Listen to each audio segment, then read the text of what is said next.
चलो भी यहाँ पे देखो, कल बात हो रही थी एक्सरसाइज के न्यूमेरिकल की। एक्सरसाइज के न्यूमेरिकल हम लोगों ने देखे, 6 तक हम लोगों ने देख लिया। एक्सरसाइज का 7 नंबर का न्यूमेरिकल 6 में हम लोगों ने देखा था कि ईएमएफ का इक्वेशन क्या होता है, मैक्सिमम ईएमएफ का इक्वेशन क्या होता है। एसी जनरेटर के अंदर मैक्सिमम ईएमएफ का equation E maximum is equal to हमारे पास क्या आता है, एन ए बी ओमेगा, ये मैक्सिमम ईएमएफ का इक्वेशन। ओके, उसके बाद देखो आप यहाँ पे एक्सरसाइज का 7 नंबर का क्वेश्चन। एक्सरसाइज का 7 क्या कहता है, ध्यान से देखो। बात ये है कि a horizontal straight wire 10 meter long extending from east to west is falling with a speed of 5 meter per second. West east to west एक वायर है जो 10 मीटर लॉन्ग है। वायर की लेंथ कितनी है, 10 मीटर। तो यहां पे मैं लिखूंगा length of wire L is equal to 10 metre, और वो ईस्ट टू वेस्ट में 5 मीटर पर सेकेंड की स्पीड से नीचे गिर रहा है। तो speed of the wire 5 metre per second की स्पीड से वो नीचे गिर रहा है। ओके, ऐसे वो नीचे आ रहा है। Okay, at right angles to the horizontal component of earth's magnetic field 0.30 into 10⁻⁴। Magnetic field कितना है, magnetic field B is equal to 0.30 into 10⁻⁴ weber per metre square. ये आपको मैग्नेटिक फील्ड दिया हुआ है। तो what is the instantaneous value of the EMF induced in the wire. सीधी सी बात है, वायर जो है वो मैग्नेटिक फील्ड के अंदर, किसके अंदर, मैग्नेटिक फील्ड के अंदर V जितनी स्पीड से मोशन कर रहा है। तो आपको यहाँ पे रियलिटी में पूछा गया है motional EMF induced in a wire, motional EMF induced in a wire. देखो यहाँ पे तो बात क्या हुई यहाँ पे कि भाई ये जो वायर है जिसकी लेंथ 10 मीटर है, वो 10 मीटर लेंथ वाला वायर यूनिफॉर्म मैग्नेटिक फील्ड के अंदर नीचे गिर रहा है, और वो कितनी स्पीड से गिर रहा है, 5 मीटर पर सेकेंड की स्पीड से गिर रहा है। और मैग्नेटिक फील्ड आपको दिया हुआ है 0.30 into 10⁻⁴ weber per metre square, बराबर है। और ये उसकी क्या है, लेंथ है। तो आपके पास इक्वेशन है कि motional EMF induce in a wire, motional EMF induce in a wire. तो मोशनल ईएमएफ का इक्वेशन क्या है, E इज इक्वल टू क्या होगा, BLV। E is equal B मेरे पास कितना है 0.30 इंटू 10⁻⁴, L कितना है 10 और V कितना है 5। तो इसके ऊपर से आपको इंड्यूस ईएमएफ मिल जाएगा। बोलो समझ में आया। दूसरा क्वेश्चन उसने पूछा है what is the direction of the EMF. सुनो ध्यान से, डायरेक्शन ऑफ द ईएमएफ कहां पे होगी। सोच, ये वेस्ट है, ये ईस्ट है, वायर ऐसे नीचे गिर रहा है, तो ईएमएफ की डायरेक्शन कहां से कहां हो सकती है। सोचो, ईएमएफ की डायरेक्शन मुझे पूछी है, बोलो क्या होगी। ये जो ईस्टर्न एंड है और ये कौन सा एंड है, वेस्टर्न एंड है। वायर ऐसे नीचे गिर रहा है, वायर ऐसे, आप लोगों को मोशनल ईएमएफ में पता होगा कि ये जो मैग्नेटिक फील्ड है उसके परपेंडिकुलर ये रॉड था, ये परपेंडिकुलर रॉड था, तब जाके मैं ऐसा लिख सकता था कि phi is equal to BA cos theta में मैं B cos 0 लिख सकता था। क्यों, क्योंकि ये जो मैग्नेटिक फील्ड है और इसका एरिया वेक्टर होगा, दोनों एक दूसरे के क्या होंगे, पैरेलल होंगे। वैसे ही यहाँ पे magnetic field and area vector दोनों एक दूसरे के पैरेलल है। तो यहाँ पे जो ईस्टर्न पॉइंट है वो हायर पोटेंशियल पे होगा। कौन से पोटेंशियल पे होगा, और ये लोअर पोटेंशियल पे होगा।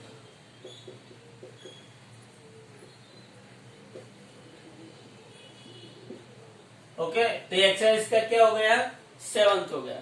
अब एक्सरसाइज का 8 देखो, एक्सरसाइज का 8। चलो उसके बाद क्या है, current in a circuit falls from 5 ampere to 0 ampere in 0.1 second. मतलब पहले करंट क्या था, 5 एम्पियर था, बाद में करंट क्या हुआ, 0 एम्पियर हुआ। कितनी सेकेंड के अंदर, 0.1 सेकेंड के अंदर। ये initial current,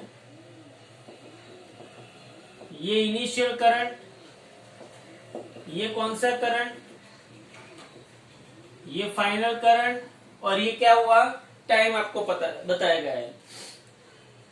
if an average induce EMF is 200 volt induce, मतलब कि इंड्यूस ईएमएफ मुझे कितना मिला है, इंड्यूस ईएमएफ इज इक्वल मुझे कितना मिला है, 200 वोल्ट अगर मुझे मिला है, अगर इंड्यूस ईएमएफ मुझे 200 वोल्ट मुझे मिला है, तो give an estimate of the self inductance of the circuit. मुझे क्या चाहिए, self inductance, self inductance of the मुझे सर्किट चाहिए। बोलो मेरे पास सेल्फ इंड्यूस ईएमएफ का इक्वेशन क्या है, सेल्फ इंड्यूस ईएमएफ, बोलो सेल्फ इंड्यूस ईएमएफ का इक्वेशन क्या है, mod of E is equal to L D I by D T लिख सकता हूं मैं। मैंने क्यों यहाँ पे दोनों रियलिटी में देखने जाओ तो ये इक्वेशन ऐसे है, बोलो हाँ कि ना। ये माइनस साइन क्या रिप्रेजेंट करता है, माइनस साइन क्या रिप्रेजेंट करता है कि ये बैक ईएमएफ की तरह बिहेव करता है। लेकिन यहाँ पे तो मुझे सिर्फ क्या लेना है, उसका मैग्नीट्यूड दिया गया है, तो मैं मैग्नीट्यूड ही लूंगा, माइनस एल डी आई, मतलब I2 minus I1 by D T. बोलो मोड ऑफ ई कितना है मेरे पास, 200, एल मुझे ढूंढना है, माइनस का प्लस हो गया, I2 0। बोलो कितना डिफरेंस। या तो ऐसा भी आप कर सकते हो, या तो ऐसा भी आप कर सकते हो कि ये एल डी आई डिफरेंस कितना है इन दोनों के बीच का, 5, और डिवाइडेड बाय डेल्टा की कितना है, 0.1। तो बोलो यहाँ पे मैं क्या कर सकता हूँ, ये 200 into 0.1 is equal to 5L। तो बोलो L is equal to 200 into 0.1 divided by 5 हुआ। बोलो L कितना आता है, L कितना आता है, 5 4 जा 20, मतलब 200, मतलब ये कितना होगा, 4 हेनरी। कितना होगा ये, 4 हेनरी। तो सिंपल सा सम है ये। अब एक्सरसाइज का 6.9 कीजिए, एक्सरसाइज का 6.9।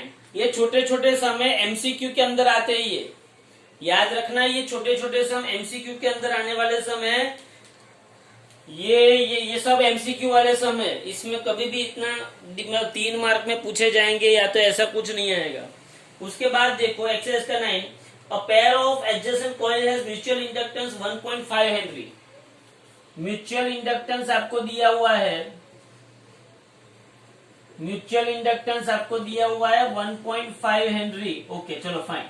उसके बाद आपको क्या पूछा है, change in current 0 to 20 ampere into 0.5 सेकेंड। अच्छा, मतलब delta T is equal to 0.5 second के अंदर change in current delta I is equal to 20 minus 0, मतलब 20 एम्पियर हुआ। हाँ, तो उसने क्या पूछा है यहाँ पे, ईएमएफ कितना इंड्यूस, नहीं, what is the change E of flux linkage to the other coil. Change of flux पूछा है उसने। देखो यहाँ पे चेंज ऑफ फ्लक्स उसने पूछा है डेल्टा फाई। नाउ आपके पास म्यूचुअल इंडक्टेंस का इक्वेशन है, म्यूचुअल इंडक्टेंस का आपके पास इक्वेशन क्या है, M is sorry mutual inductance अगर एम है तो इंड्यूस ईएमएफ का आपके पास इक्वेशन क्या है, induce EMF E is equal to M D I by D T. Okay, E is equal M D I by D T. लेकिन मेरे पास E इज इक्वल टू क्या है, बट E इज इक्वल मेरे पास क्या है, D phi by D T है कि नहीं है? According to Faraday's law E is equal मेरे पास क्या है, D phi by D T. तो मैं यहाँ पे D phi by D T is equal to M D I by D T लिख सकता हूँ। डी टी कट हुआ तो D phi is equal to, बोलो क्या होगा, एम इंटू डी आई।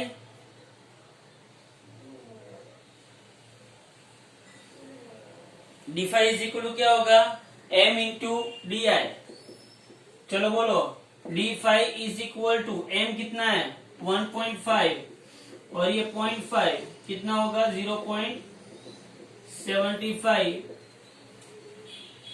फ्लक्स का यूनिट क्या आएगा, वेबर आएगा कि वेबर पर मीटर स्क्वायर आएगा? बोलो, मैग्नेटिक फील्ड का unit weber per metre square आता है, तो फ्लक्स का यूनिट क्या आता है, वेबर। तो आपका आंसर आ गया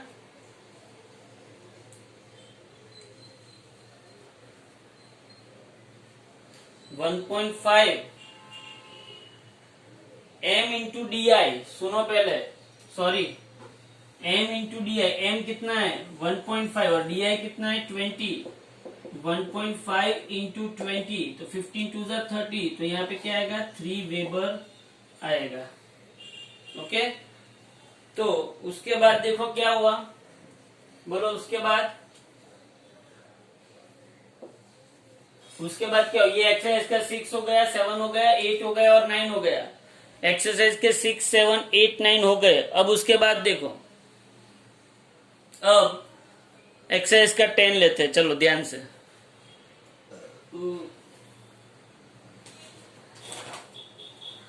एक्सरसाइज का 10 नंबर का न्यूमेरिकल क्या है, देखो।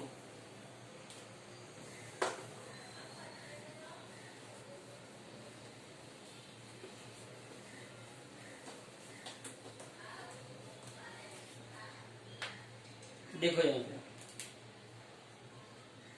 a jet plane is traveling towards west at a speed of, एक जेट प्लेन है वो वेस्ट की ओर कितनी स्पीड से जा रहा है, 1800 किलोमीटर पर आवर। तो speed of jet plane v is equal to 1800 kilometre per hour. तो v is equal to 1800 multiplied by 5 by 18 metre per second.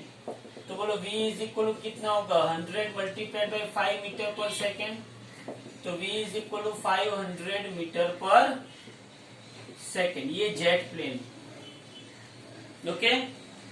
उसके बाद ये जेट प्लेन जो है 1800, what is the voltage difference developed between the ends of the wing have a span of 25 metre. मतलब कि jet plane की जो wing है ना, विंग, हाँ, जेट प्लेन की जो विंग है उसका स्पान कितना दिया हुआ है, सॉरी, उसका स्पान कितना दिया हुआ है 25 मीटर। तो span of jet plane 25 metre है, ओके। कितना दिया है, हाँ 25 मीटर। अब मैग्नेटिक फील्ड कितना है, 5 इंटू 10⁻⁴ टेस्ला। अब मैग्नेटिक फील्ड कितना है,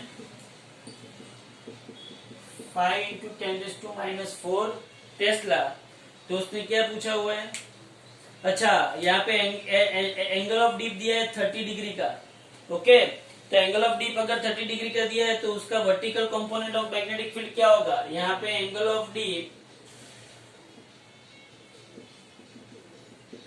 तो vertical component of magnetic field BV is equal to B sine theta होगा। बोलो B साइन थीटा, साइन 30 क्या होता है, BV is equal to 5 into 10⁻⁴ sine 30, sine 30 1/2 तो 2.5 इंटू 10⁻⁴ टकला, बराबर है। तो आपको मैग्नेटिक फील्ड मिल गया, ओके। अब आपको इंड्यूस ईएमएफ पूछा है, तो आपके पास B है, L है, V है। तो बोलो इंड्यूस ईएमएफ आपको मिल जाएगा कि नहीं मिल जाएगा? चलो भाई, इंड्यूस ईएमएफ बोलो, इंड्यूस्ड ईएमएफ, और we can say that motional EMF. Induce EMF और we can say that motional EMF E is equal क्या होगा, BVL। तो बोलो E is equal to BVL। BV कितना है, ये याद रखना, ये vertical component of magnetic field और ये वेलोसिटी V। ये कितना है 2.5 इंटू 10⁻⁻⁴। L कितना है 25 और ये कितना है 500। जो आता है वो आंसर वोल्ट में। ओके, तो विंग्स के दो एंड के बीच में इतना वोल्टेज डेवलप होगा। ओके, तो ये एक्सरसाइज के सिर्फ यहाँ पे ये चैप्टर के अंदर एक्सरसाइज के सिर्फ 10 न्यूमेरिकल्स है, जिसमें से हम लोगों ने 3, 4, 5, 6, 7, 8, 9, 10 कर दिए। ओके, अब यहाँ पे देखो, ये जो एडिशनल एक्सरसाइज है उसके अंदर हम करते हैं 11, 12, 11 to 6, 17 है। देखो यहाँ पे, चलो ये हो गया। अब ये एक्सरसाइज का 10th हो गया। अब एक्सरसाइज का 11th देखो।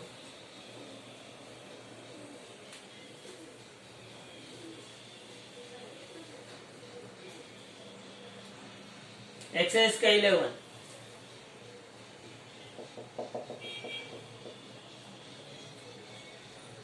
we have a rectangular loop of sides 8 centimeter and 2 centimeter।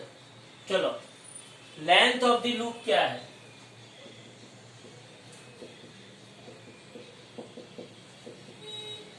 And breadth of the loop. Length and breadth पता है तो आपको एरिया ऑफ लूप पता चल जाएगा कि नहीं चल जाएगा। ये रेक्टेंगुलर लूप है तो area of loop A/L into B, तो 8 2 16। तो एरिया ऑफ लूप आपके पास क्या होगा 16 सेंटीमीटर स्क्वायर। तो ये क्या होगा 16 इंटू 10⁻⁻⁴ मीटर स्क्वायर। अब यहाँ पे देखो, small cutting. Suppose the loop is stationary but the current feeding the electromagnet that produces the magnetic field is gradually reduces to the so that the field decrease from its initial value 0.3 Tesla at the rate of 0.02 Tesla per second। तो magnetic field का जो rate of change है, magnetic field का जो rate of change है वो कितना है 0.02 टेस्ला पर सेकेंड। रेट ऑफ चेंज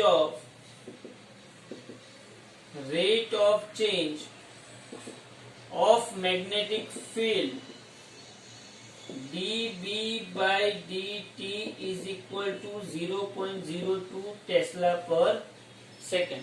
ये rate of change of magnetic field है। अब उसने रेजिस्टेंस क्या दिया है लूप का 1.6 ओम।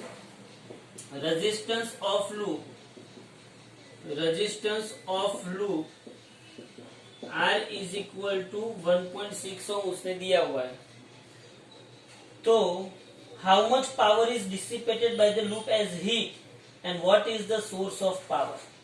How much power dissipated in a loop as a heat. पहले तो मुझे पावर ढूंढना है।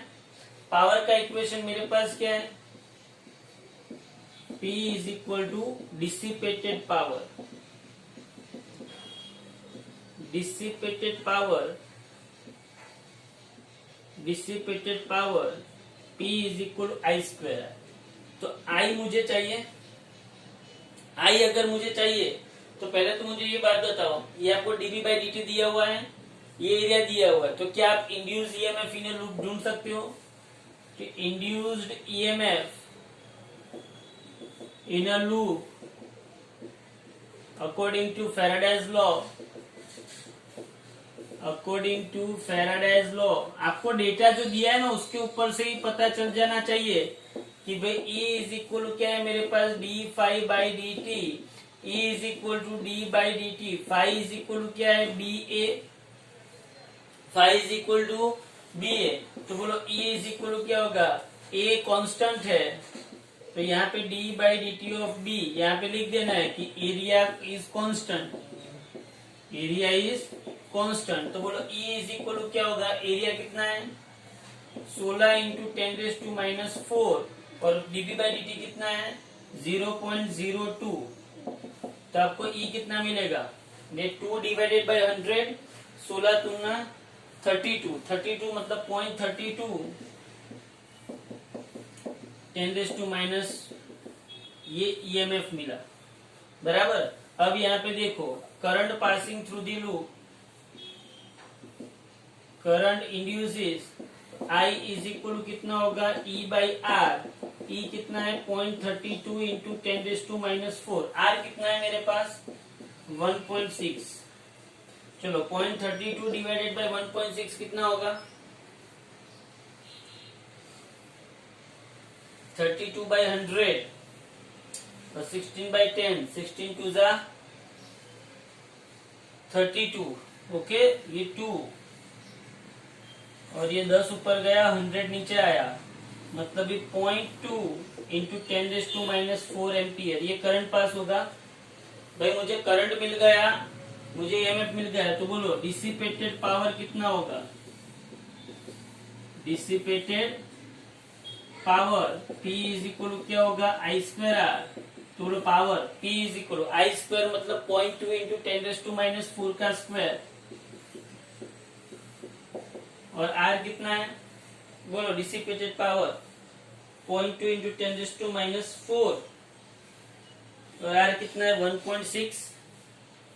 R कितना है 1.6। तो बोलो P इज इक्वल टू 0.2 का स्क्वायर, 0.2 मतलब 2/10, 2/10 मतलब 10⁻⁵, 2 का स्क्वायर 4, 10⁻⁻10 और ये 1.6, तो पावर आया आपके पास 6.4 इंटू 10⁻⁻10। बोलो पता चला। तो ये आपके पास क्या आया, पावर का इक्वेशन है।